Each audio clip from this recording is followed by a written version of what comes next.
Brown, Braving the Wilderness, and we've talked a little bit about it each week, but for those who have not yet been a part of this series, just very quickly, let me introduce it. Brene wrote this book, and it's being used by a lot of groups in ways that's helping people kind of bridge the gap, to close the divisiveness, to kind of bring some healing into all this kind of stuff that's going on in our world and in our culture. And she's done a great job of piecing these things together. I've talked with several church members who've purchased the book. We've got some folks who are in book clubs that are now reading the book. If you don't own a copy of it, I encourage you to read it. And I'd love to hear what you think about it. There's an awful lot of things that we could talk about from the book, and there's a whole lot of takeaways in the book. But the thing that we're centering on as a community of faith during this worship series is the idea of reconciliation that she gets at in the book. And this idea of reconciliation is something that's so important. If we really want to bring an end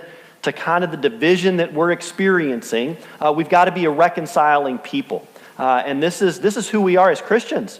Christians are called to reconcile humans to one another and to God. As we begin the series, Caitlin has said some really important things about what reconciliation is and what it isn't. And as we move towards steps to kind of make all this stuff happen, this is the first step. We've got to understand what reconciliation is. Reconciliation, first and foremost, does not require agreement. We do not have to agree with one another to be reconciled with one another. In fact, that's not even what we're after. We're not after agreement. There's differing opinions, and all that stuff is welcome, and all of it's good. In order for us to reconcile, we do not have to. In fact, we can really disagree with each other vehemently, but that doesn't mean we can't be reconciled to one another. Reconciliation, though, requires respect. It requires the refusal to dehumanize other people. No name calling, no group speak, no painting with broad brushes what's wrong with the world and all those people in these categories. That's dehumanization. It requires the willingness to see one another as God's beloved. And it means that we've got to be vulnerable.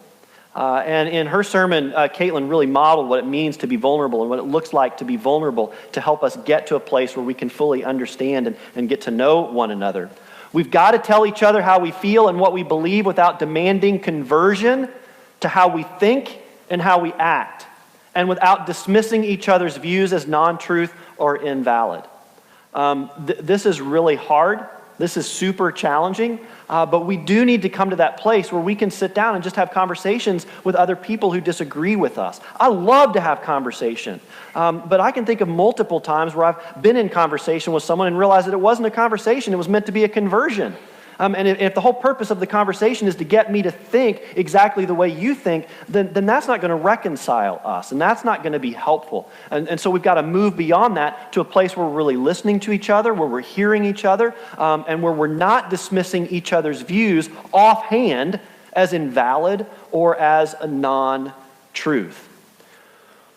Understanding what reconciliation is and what it isn't is the first step. Last week we talked about a second step, which is creating this sense of true belonging. If we want to reconcile with others and we want to bring folks together, one of the things that we've got to do is create an environment where we can really belong, not just fit in. Fitting in is when you walk into a place like this, or you walk into a school, or you walk into a social club, or whatever the case may be, and you want those people to like you so much that you just behave the way they do, and you kind of hide who you are.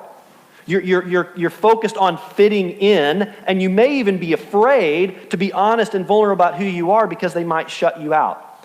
Big difference between fitting in and belonging. In fitting in, they may not care whether we are there or not. Belonging, we get to be who we truly are, and they welcome us as we truly are. And I think the church plays a huge role in this. The church has got to be a place where people can really belong. You don't have to be fake here. You don't have to just come in here and fit in. We want you to be you. We want you to know that you're loved just as God made you. We want you to know it's okay to be imperfect. It's okay to be unique. It's okay to bring your own ideas and thoughts into this place. We want you to know that you are welcome here just as you are. But in order for that to really happen, we've got to be safe with each other. And when someone's vulnerable with us, we got to hear their story and not just press back and immediately discount it. True belonging is so important to that. Another step that we're going to talk about next week is speaking truth to BS.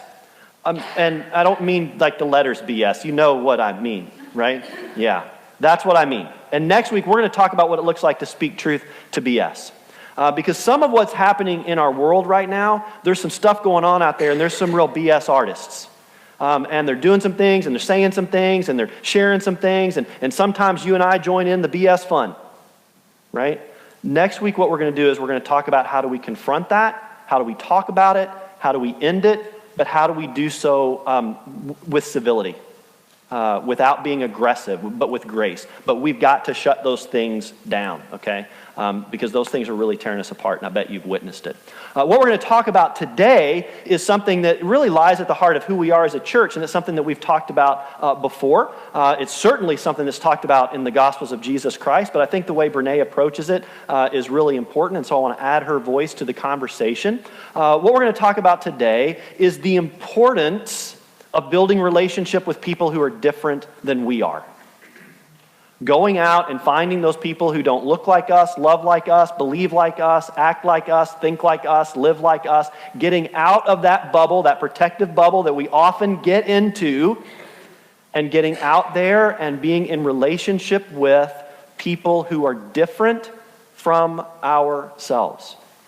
And this is getting increasingly difficult in our culture. One of the reasons it's gotten difficult is because of the rhetoric that we use. It can sometimes feel even dangerous to try to go out and be authentically you in a group that might see you as their enemy or the other. And so even just with the rhetoric, it can be kind of scary, and we start to pull back from that. But what they've discovered actually through research is that we're not just isolating ourselves based on thought and all that stuff. We're doing it based on geography. In her book, Brene talks about this guy named Bill Bishop.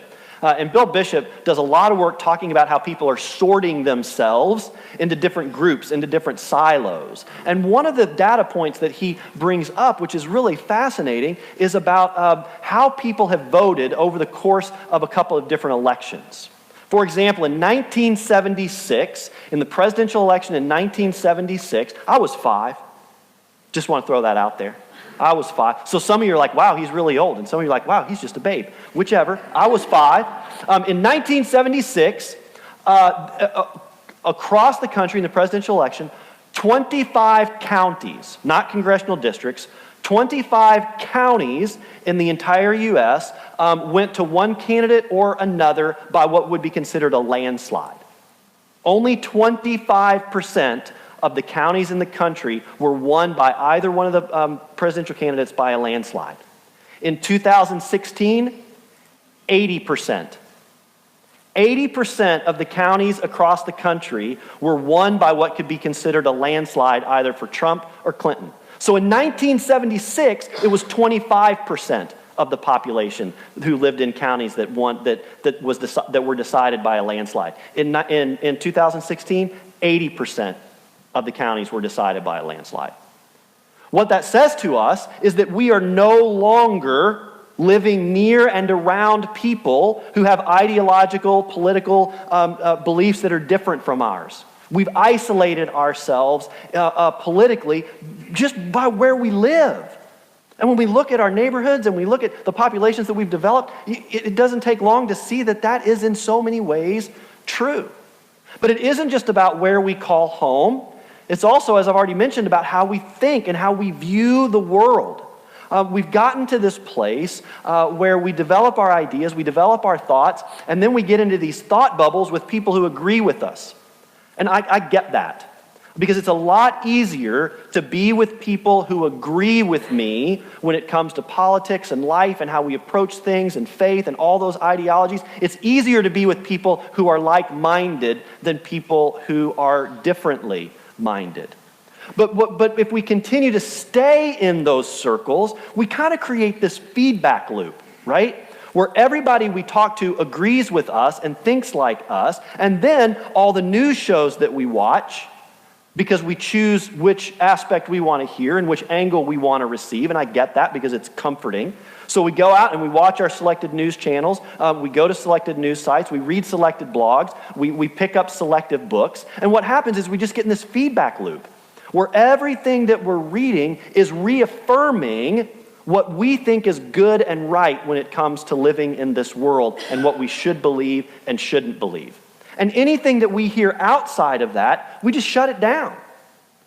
And we don't listen to it. And we go and we just create this feedback thing that goes on and on and on until we are willing to break it. And the danger of that is the more we live within those isolated feedback loops, the more and more we grow apart from people who live differently, who think differently, who look differently, who worship differently, who love differently. We just get further and further away from them.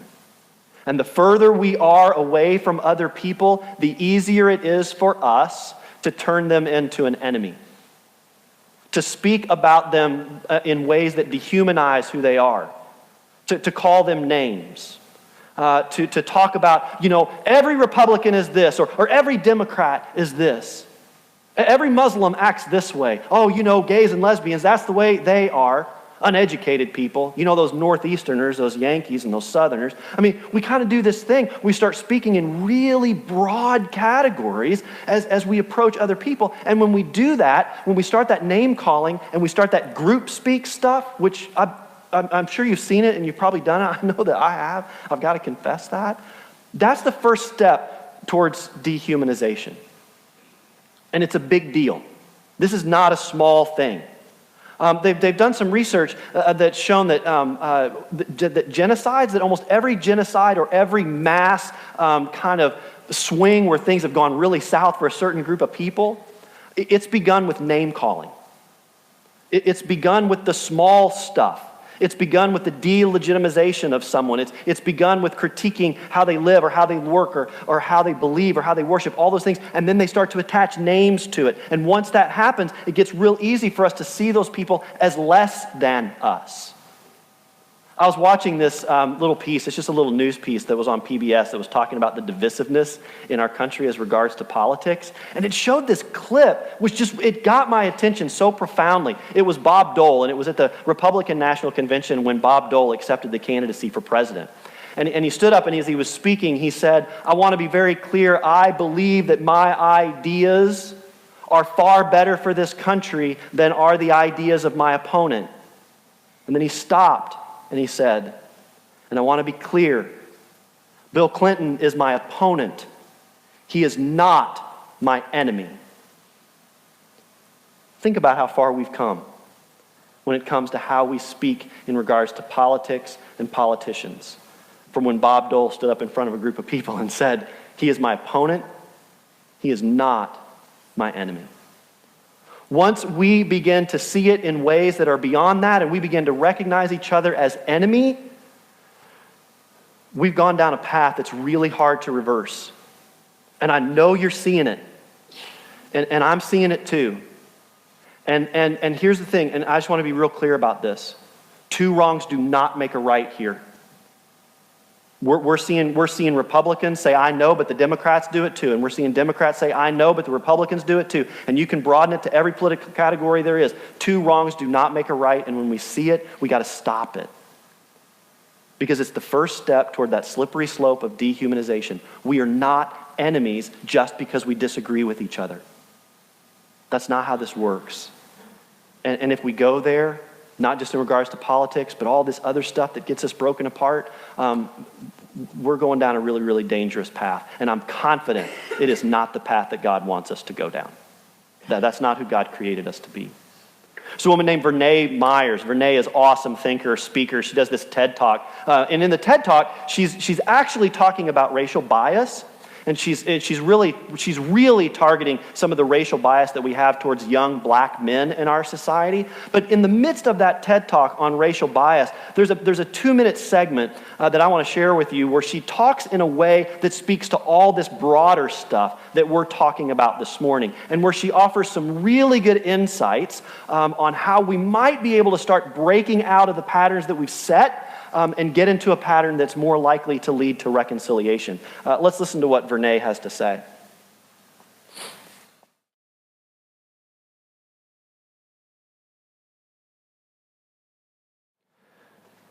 So a lot of really, really good advice there. And the first piece of advice that she gives that I think is so powerful is we've got to do an inventory of our circle.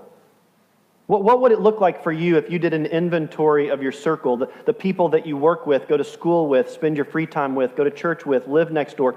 Take an inventory of who's in your life and ask yourself, what's missing? Who's missing in this circle? Who isn't represented here? And is there something that I can do to change that? Is there someone that I can walk toward, that I can move toward, that I can come to know who's different than I am in a way that will allow me to get to see them as the human being that God created them to be? And I love the way she describes this. She says, look, you don't have to be perfect at this. You may be really awkward at this, but it isn't about perfection, it's about connection, she says, right? She also says that if we're ever going to get to the place where we are comfortable with people who are different from us, we first have to get uncomfortable. We've got to be willing to enter into the discomfort of the difference so that we can move beyond it and begin to see, actually, we're more alike more often than we are different. You know, maybe some of you went with us last year when there were 50 of our church members. We went over to the American Fellowship, the American Turkish Friendship Association, and we celebrated an iftar with them. We observed them, and then we sat and we had meal and shared dinner with a group of Muslim Islamic believers. And the beginning of the night, it was all about faith. It was all about those things that differentiated us. We were learning about their faith and how they worship and what it means. But by the end of the night, something really powerful happened. At the end of the night, as we shared a meal with them, as we got to know them, pretty soon you got members of our church holding members of the mosque. They're holding their children. And they're laughing and they're joking and they're talking about how hard it is to raise kids in today's world and what it's like to try to keep a family together and how hard we got to work. And do you like this sports team or that sports team? And how did you cook that dish? It was really, really tasty. And all of a sudden, by the end of the night, You've got people who are realizing that we're far more alike than we are different. Now, at the beginning of the night, there was some discomfort. It was a little bit different. How do we act? How do we talk? How do we understand each other? A lot of them spoke languages that weren't ours. But by the end of the night, something transformational had happened, and it was a beautiful, beautiful thing. What Brene Brown says in her book that I believe is absolutely true is that we need to get up close to other people because it's really hard to hate up close. Because when you get up close, you start to see the person. You start to hear their story. You start to recognize who and what they are and how God made them to be. And you actually find out that they're far more like you than they are different. And they're funny and they're beautiful and they hurt and they cry and they laugh. All those things that make us humans. And when you get to know them for the fullness of who they are, it's really, really hard to keep hating them. It's really, really hard to keep seeing them as your enemy or the other. Because you just start to see them as your neighbor and as your friend and as someone who's a whole lot like you. I know it's hard to do. I know it's really, really difficult to get out there, but get close to someone. Who is it for you? Get close. In the gospel, Jesus is always doing this thing that the Gospels tells us, that he's going to the other side. And Jesus got his disciples and they got in a boat and they went to the other side. And Jesus gathered his disciples with him and they went to the other side. And every time they go to the other side, they're doing what Brene is talking about in her book. They're getting out of the silo of comfort. They're going to the place that's dangerous, that's risky, where the people are their enemy, and they're getting to know them, and they're getting to spend time with them, and they're starting to make connections with them. You will see this over and over and over in the gospel of Christ. And to make sure that we understand it, Jesus speaks very clearly about how we're called not only to treat our neighbors, but even our enemies. You've heard that it was said, you shall love your neighbor and hate your enemy. But I say to you, love your enemies and pray for those who persecute you, so that you may be children of your Father in heaven. For he makes his sun rise on the evil and the good, and sends rain on the righteous and the unrighteous. For if you love only those who love you, what reward do you have? Do not even the tax collectors do the same? And if you greet only your brothers and sisters, what more are you doing than others? I mean, if Jesus is calling us to live with this kind of love towards people who are our actual enemies, who wish will upon us, don't you think he's calling us to bridge the gap between just the perceived enemies that we have in our life? The people who think differently but might be more the same, might be more similar to us than we could ever imagine. Remember last week, if you were here, we talked about the body of Christ as it's described in 1 Corinthians. And it's super diverse. And that's the way God made it. That God doesn't want us all thinking the same, looking the same, believing the same, acting the same, with the same gifts and talents. Everybody has different stuff going on. And it's only when all that different stuff, the beauty of diversity, comes together that we see the fullness of humanity as God intended it to be. Immediately after that passage where God talks about diversity, God talks about how we're called to love one another. And if you've been to a wedding at basically any point in your life, and maybe if you were in a wedding, you've heard this passage. I think it's beautiful for weddings, but it speaks to so much more than that. If I speak in the tongues of mortals and of angels, but do not have love, I am a noisy gong or a clanging cymbal. And if I have prophetic powers and understand all mysteries and all knowledge, and if I have all faith so as to remove mountains, but do not have love, I am nothing. If I give away all my possessions, and if I hand over my body so that I may boast, but do not have love, I gain nothing. Love is patient. Love is kind. Love is not envious or boastful or arrogant or rude. It does not insist on its own way. It is not irritable or resentful. It does not rejoice in wrongdoing, but rejoices in the truth. It bears all things, believes all things, hopes all things, endures all things. This is what love is supposed to look like. I'm going to ask you to do something. I'm going to ask you to do a little exercise here, just in your own mind. Now, you don't have to be out loud about it. But I want to put up here what love is and what love isn't, right? According to Paul, according to Scripture, love is patient, kind, rejoicing in truth, bearing, believing, hopeful, and enduring. Love isn't envious, boastful, arrogant, rude, insistent on its own way, irritable, or resentful. Now, I want you to think about an other in your life. Someone who's maybe of a different political ideology than you, a different religion than you, a different sexual orientation than you, a different economic level from you, from part of a different place in the country than you. I want you to think of the other. I want you to think even maybe of the people that you're not sure you like or that you trust. And I want you to evaluate when it comes to your interaction with them, whether it's in person, whether it's online, or even if it's behind closed doors with some of your closest like-minded friends, because there's nothing that'll draw friends together faster than saying negative things about their common enemy, right? I want you to think about those times, and I want you to just ask yourself, is the way that I'm speaking about them or speaking to them, does it fall under the love is list or the love isn't list? Where is it? Do you know where it is for me? Yes. That's where it is for me. Because, friends, there are some times when I interact with others, when I post about others, when I talk about others as individuals or groups, that I behave in ways that isn't very loving according to this. And there are times that I do better. But this is what it's supposed to look like. As we begin to think about what it means to reconcile in this divided society of ours, there's some things we've got to remember. We don't have to agree with each other. But we've got to remember that just because we don't agree, that doesn't mean that we're enemies of one another. That is not what it means at all. One of the beautiful things about our church is we hold to the center. And we want you to bring all your thoughts and ideas into this place. We want it to be a safe place for dialogue. One of the things that we want to make sure doesn't happen is that we begin to dehumanize the other, especially those who disagree with us. Now, this is only half the journey. Next week, we're going to talk about something that's really important, because when we get out there and we try to cross over and we try to listen, that's where we're going to run into the BS artists. Okay? That's when we're going to find people who are trying to sell us a bill of goods, and they're doing some things that need to be stopped, and that we also engage in those behaviors as well. Next week, we're going to talk about how to stop those things. But for this week, let's just work on taking an inventory of where we are, and let's try to move up close to someone who's different. For in so doing, we may just find that we have a lot more in common than we do have in difference. Amen.